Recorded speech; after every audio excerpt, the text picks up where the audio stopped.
একটা উকিল তো কেস ফাইলের জন্য অনেক টাকা নেয়, মানে একটা কেস লড়ার জন্য বা সেটা সওয়াল করার জন্য অনেক টাকা নেয়, অনেক টাকা কিন্তু তারা স্যালারি পায় সরকারি উকিল যারা। তো আপনারা কি জানেন এই কেসের ফয়সলা যারা করে সেই জাজ যারা তাদের মায়না কত, তারা কত টাকা মায়না পান? তো চলুন এই ভিডিওটা সেটা আমরা দেখে নিই।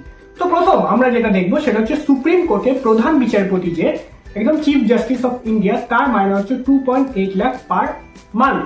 এবং সুপ্রিম কোর্টের আলাদা যে জাজ যারা, মানে আলাদা যারা জাজ, যারা প্রধান বিচারপতি নয়, যারা আলাদা জাজ, তাদের মাইনে হচ্ছে 2.5 লাখ পার মান্থ। এবার যদি আমরা আমাদের কলকাতা হাইকোর্টের কথা বলি, আমাদের কলকাতা হাইকোর্টের প্রধান বিচারপতির মাইনে হচ্ছে সুপ্রিম কোর্টের যারা আদার্স জাজ তাদের অর্থাৎ 2.5 লাখ পার মান্থ। এবং কলকাতা হাইকোর্টের আদার্স যারা জাজ তাদের মাইনে হচ্ছে 2.25 লাখ। অর্থাৎ এরা যারা যত পোস্টিং কমতে থাকবে এবং যত নিচে নামতে থাকবে তত কিন্তু মাইনার যে লেভেলটা বা ইনকামের যে লেভেলটা সেটা কিন্তু যত নিচে নামতে থাকবে সেটা কিন্তু তত কমতে থাকবে। আর এটা কিন্তু শুধু কলকাতা হাইকোর্টের না, যে কোনো হাইকোর্টের ক্ষেত্রে কিন্তু একই নিয়ম প্রযোজ্য। এবার যদি আমরা চলে আসি ডিস্ট্রিক্ট কোর্টে, অর্থাৎ বিভিন্ন জেলার যে কোর্টগুলো সেগুলোতে কত করে মায়না। দেখুন ডিস্ট্রিক্ট কোর্টের মায়না কিন্তু ওরম ভাবে হয় না। ডিস্ট্রিক্ট কোর্টের মায়না হচ্ছে কোন রাজ্যের কোর্ট, সেটা কোন রাজ্যের কোন জেলার কোর্ট এবং সেই জাজের এক্সপিরিয়েন্স কতটা সেই সময়ের উপর কিন্তু এটা নির্ভর করে। এই দুই জিনিসের উপর কিন্তু মেনলি এটা নির্ভর করে। তো দেখুন আমরা তো বলছি খুব সোজা, কিন্তু ভারতবর্ষে কিন্তু জাজ হওয়া একদমই কোনো সোজা বিষয় নয়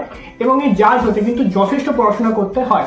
এবং এই জাজ হতে গেলে কি কি লাগে এবং কি কি না লাগে, এই টপিকে যদি আপনারা ব্রড ভিডিও চান তাহলে কিন্তু সেটা কমেন্টে জানাবেন।